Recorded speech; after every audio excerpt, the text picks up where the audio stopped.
네, 29번째, 30번째 확진자에 이어서 오늘 발생한 31번째 확진자도 감염 경로를 알 수 없어서 지역사회 감염 가능성이 높아지고 있습니다. 네, 관련 내용 천은미 이대 목동병원 호흡기 내과 교수와 함께 짚어보도록 하겠습니다. 안녕하십니까? 안녕하세요. 안녕하십니까? 예, 31번째 확진자 대구에서 이번에는 나왔는데요. 영남 지역에서 나온 첫 사례예요. 어떻게 네. 보십니까? 사실 청정 지역이었던 영남권에서 처음 나온 사례인데 더군다나 어떤 중국 여행력도 없고 확진자와 접촉한 적도 없는 걱정되는 지역사회 전파의 사례라고 생각이 듭니다. 네. 그게 예. 가장 큰 문제라고 생각이 들어서 이제 본격적으로 국내에도 지역사회 전파가 위험이 되지 않았나 생각합니다. 예. 예. 이제 이분의 동선이라든지 이런 걸 빨리 파악하는 게 중요할 것 같은데 31번째 환자분 같은 경우에는 교통사고 때문에 이제 병원에 입원을 해 계셨어요. 근데 네. 한 14일에 병원에서 이제 폐렴 소견이 나왔다고 하는데 이게 지금 이렇게 좀 오늘에서 이제 발표가 됐거든요. 이렇게 좀 늦어진 이유는 혹시 뭐라고 보세요? 글쎄요. 개인적으로는 이제 환자가 조금 검사에 좀 적극적으로 임하지 않았을 것도 생각이 들고요. 예. 그리고 증상이 본인 생각에 내가 접촉자도 아니었고 그런 여행력도 없으니까 네. 코로나19는 아닐 것이라는 그런 생각도 있었을 것 같고 예. 그러다 보니 의료진도 좀 생각을 못했을 것 같습니다. 일단은 지금 누구한테 감염이 됐을지 감염원을 찾는 게 급선무일 테고 또 이분의 그 동선을 보니까 말씀했듯이 이제 한방병원에도 있었고 또 직장은 서울이었다고 하고요. 네. 그 밖에 이제 호텔 뷔페도 갔었고 교회에도 갔습니다. 그동안에 이제 대구시 거의 전역을 돌아다녔다고 네. 볼 수 있는데요. 그만큼 그 지역의 지역사회 그 감염 가능성이 한층 높아졌다 이렇게 볼 수 있을까요? 네, 맞습니다. 본인이 어느 정도 여행력이나 접촉자 경험이 있다면은 그러니까 자가격리도 하고 조심을 하셨겠지만 전혀 발생하지 않은 대구 지역에 계셨고 여행력도 없었기 때문에 증상이 생겨도 가벼운 감기라고 생각했을 확률이 굉장히 높습니다. 그러다 예. 보니 자유롭게 생활을 하셨을 거고 접촉한 분들이 많으실 거기 때문에 그분들을 다 접촉자로 이제 분류하는 것도 어렵겠지만 네. 문제는 이분은 최소한 2차 내지 3차 감염이지 않습니까? 그러니까 처음에 이분한테 병을 전염시킨 그분을 찾는 것이 가장 중요한데 그것이 제일 어렵죠. 이거 찾지를 못하기 때문에 이분 같은 경우도 지역사회 감염이라고 지금 볼 수 있을 것 같습니다. 예. 네. 교수님, 그 앞서도 그 말씀하셨던 것 중에, 그러니까 환자가 만약에 비협조적으로 나올 때 이럴 네. 경우에는 뭐 의료진으로서는 판단하기에 이게 좀 의심이 되더라도 검사를 받아보라고 이렇게 강제할 그럴 수는 없는 건가요, 지금? 네, 환자에게 검사를 강요할 수는 없습니다. 어디까지는 자발적인 거고요. 저희가 무슨 어떤 머리를 좀 다치셔서 CT 촬영을 권유할 때도 환자가 거부하면 할 수가 없거든요. 네, 그거는 어렵습니다. 근데 지금 같은 상황은 좀 어쨌든 비상 사태라고 할 수 있잖아요. 이럴 경우에 좀 그런 조치도 필요하지 않나 싶은데 어떻게 생각하세요? 강제를 할 수는 없지만 국민의 건강과 본인의 건강을 위해서 사실 이 검사 받는 게 너무나 간단한 검사고요. 네. 해가 전혀 안 되는 검사이기 때문에 조금 의료진이 잘 설득을 해서 이 검사는 당연히 받으셔야 된다고 생각합니다. 예. 자, 조금 본인이 좀 의심 증상이 있다고 하면 좀 적극적으로 의료기관에 가서 임할 필요가 네, 있다라는 맞습니다. 말씀이신데요. 지금 이제 교수님께서도 이제 지역사회 감염이 사실상 시작됐다라고 진단을 하셨는데 우리 정부도 이제 새로운 국면에 접어들었다고 판단을 했습니다. 이것이 바로 이제 지역사회 감염이 시작됐다라는 것을 이제 인정한 셈일 것 같은데요. 네. 이렇게 되면 이제 감염병 위기 경보랄까요? 이런 것도 좀 상향 조정하고 좀 어떤 것들을 좀 해야 된다고 보십니까? 우선은 조금 많이 늦은 감이 있는데요. 예. 국내에서 감염원을 차단하는 건 어렵습니다.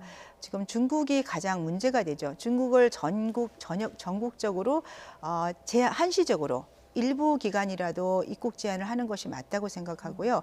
그 외 일본이라든지 동남아시아도 위험 지역으로 어느 정도 저희가 해서 들어오시는 분들에 대해 철저한 검역을 해서 외부에서 감염원을 차단하는 게 가장 중요하고요. 예. 두 번째로는 지금 지역사회 감염을 의심을 하는 상태이기 때문에 중요한 것은 만일에 본인이 증상이 내가 조금 의심이 된다. 의료진이 보기에도 감기 같진 않고 코로나19 가능성이 있다 할 때 검사를 해야 되는데 지금은 사실 선별 진료소를 찾기도 어렵고 많지가 않거든요. 네. 옛날에 신종 인플루엔자 2009년도에는 우리가 항상 상시 병원마다 선별 진료소가 있었기 때문에 열이 나면 무조건 진료를 보기 전에 그쪽을 들려서 확인을 하고 갔었거든요. 예. 그렇게 되면 많은 경우에 우리가 확진을 조기할 수가 있습니다. 그래서 좀 더 많은 병원에서 할 수 있게 진단 시약도 배부가 돼야 될 것 같고 그거를 진단할 수 있는 그런 인력도 보충이 돼야 될 것 같습니다. 예. 예.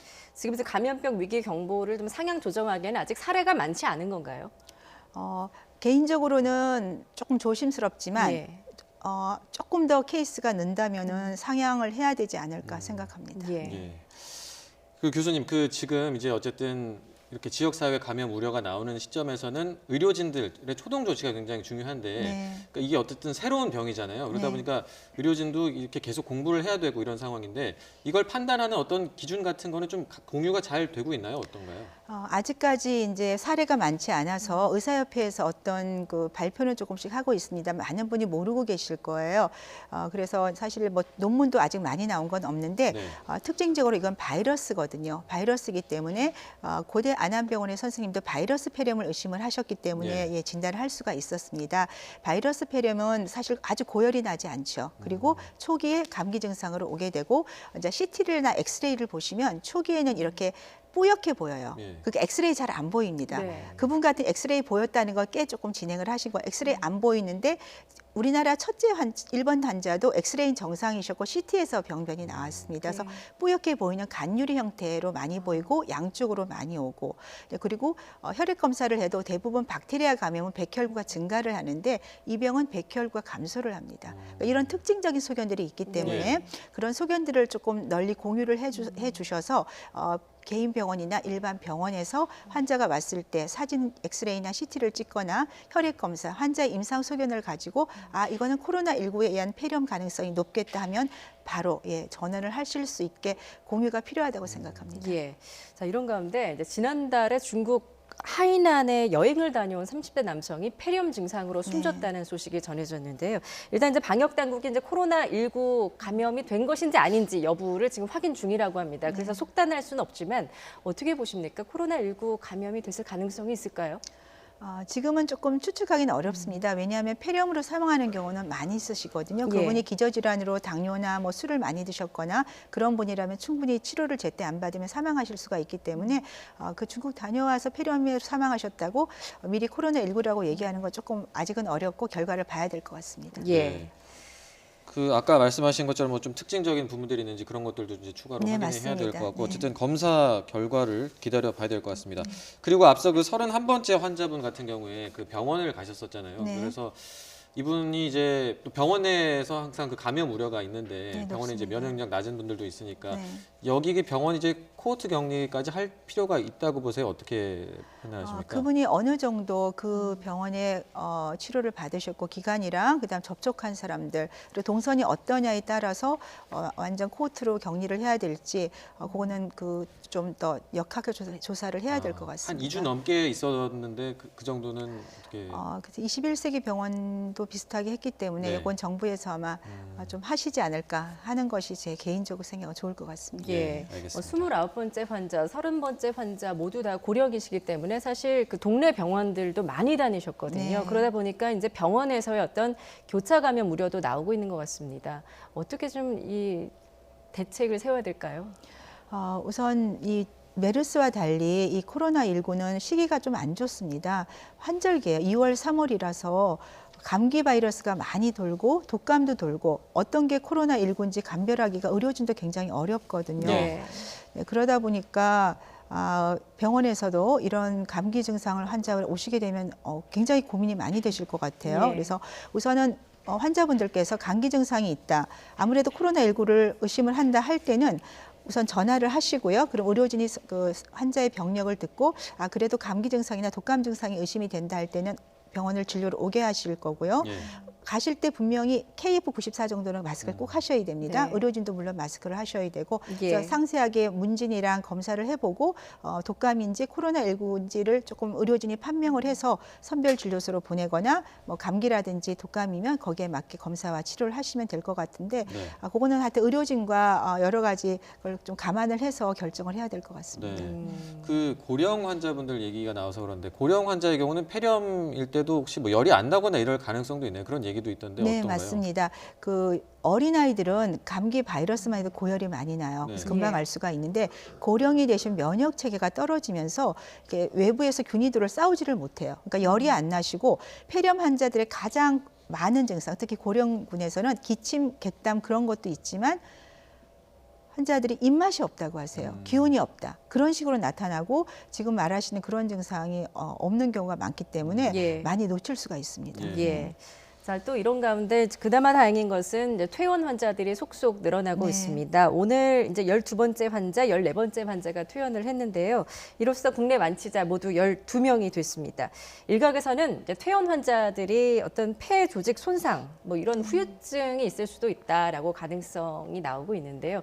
퇴원 후에도 좀 주의해야 될 점이 있다면 어떤 것들이 있을까요? 네, 그 메르스 때 많은 분들이 이제 폐섬유화증 경우를 봤기 때문에 걱정을 많이 하시는데요. 예. 이 코로나19는 메르스보다 훨씬 약합니다. 중독성이. 그래서 그리고 이 중국의 경우라든지 국내 사례를 봐도 폐렴이 걸리면 좋아지시거나 아니면 2, 3주 내에 사망을 하시는 경우가 훨씬 많아요. 그래서 이 폐섬유화증이 오려면은 한두 달 이상 굉장히 폐렴으로 치료가 안 돼서 기계호흡이나 중환자 치료를 받는 경우에 드물게 올 수가 있기 때문에 예. 아직까지는 이 코로나19가 폐섬유화증을 유발한다는 증거는 아직 없습니다. 네. 그래서 너무 걱정하실 필요는 없을 것 같고요.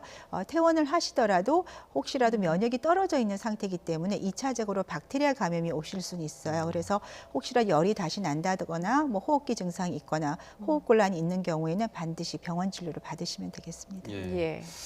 교수님 그리고 이제 오늘 이제 뭐 대통령 전용기가 일본 하네다 네. 공항에 가서 이제 일본에 지금 정박해 있는 크루즈선에서 우리 국민을 포함해서 5명 정도를 이제 데리고 귀국할 예정인데 네. 이분들 같은 경우는 이제 좀 특수한 상황이었던 게 선내에 좀 오래 경위가 돼 맞습니다. 있었잖아요. 네. 이분들을 대상으로 해서 좀 특별한 조치 같은 게 필요한가요? 어떻게 보세요? 아무래도 그 밀폐된 공간에 많은 균에 노출이 돼 있었기 때문에 지금은 증상이 없으시더라도 감염됐을 확률이 있습니다. 그래서 이제 격리 생활을 하시게 되면 하기 전이랑 퇴소 전에 분명히 이제 검사를 하실 겁니다. 네. 그리고 중간에 증상이 생기시게 되면 또 검사를 하실 거기 때문에 네, 많은 뭐 크게 걱정하지 않으셔도 될 것 같고요. 예, 철저하게 잘 검사하고 치료해 주실 거라고 생각합니다. 예.